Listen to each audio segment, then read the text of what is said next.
weather from where you live.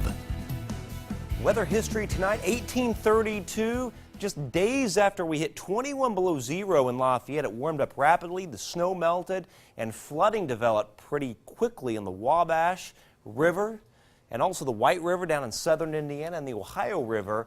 And what's interesting, even after that brutally cold morning, and much of the state appears to have been very cold, we had 6 people killed in what looks like a tornado in southeast Indiana. And again, it was just days after that Arctic outbreak.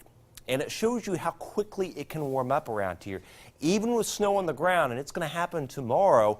A wave of rain and storms tomorrow morning, ends by afternoon, then a lull, then a narrow squall line roars on through here between about 7 p.m. and midnight with a severe weather threat, mainly wind.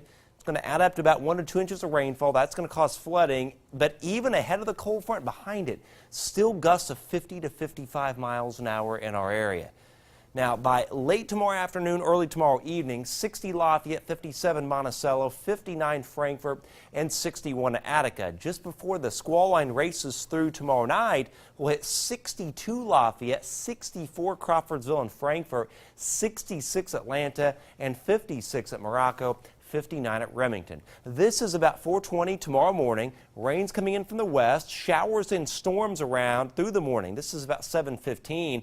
Can't even rule out an isolated pea-sized hailer. Showers and storms continue through the morning, and then once we get towards midday and early afternoon, there's a break. Now, the rain may not totally end everywhere, but a lot of you are going to have several hours of dry weather, and the wind's really going to crank up. Then notice what happens in the evening. This is 8:07.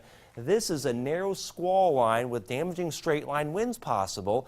Now, by around 9:30, it's just east of Lafayette, and then finally by about 10:12, it's near Rochester and Kokomo and racing out of the viewing area.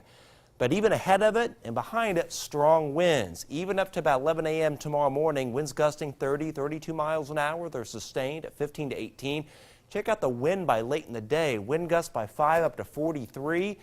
And as the squall line races through, easily gusts up to 56. And then even after it goes through, still winds 50 to 55 miles an hour. The best chance of severe weather, though, would tend to be Covington to about Battleground, Delphi, and Peru. I can't rule out a few isolated severe gusts up here from the line, but the best chance of a little more widespread severe weather in terms of wind would be in the southeastern part of the viewing area. And I can't totally rule out a very brief little isolated weak little tornado.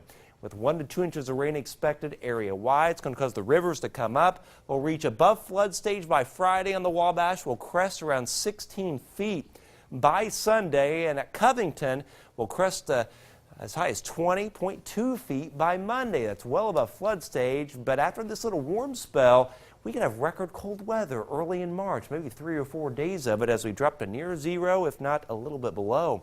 But this forecast doesn't look too bad in terms of the temperature, with the 62 late tomorrow, 45 Friday, 44 Saturday, mid-30s till Tuesday, and then maybe some snow showers Tuesday night into early Wednesday, Dan, but that doesn't look to be a lot of snow. We may get a few inches of snow early in March with that significant cold snap. Unbelievable. Just as an end, but I tell you what, I'm enjoying these last couple it's nice. today and these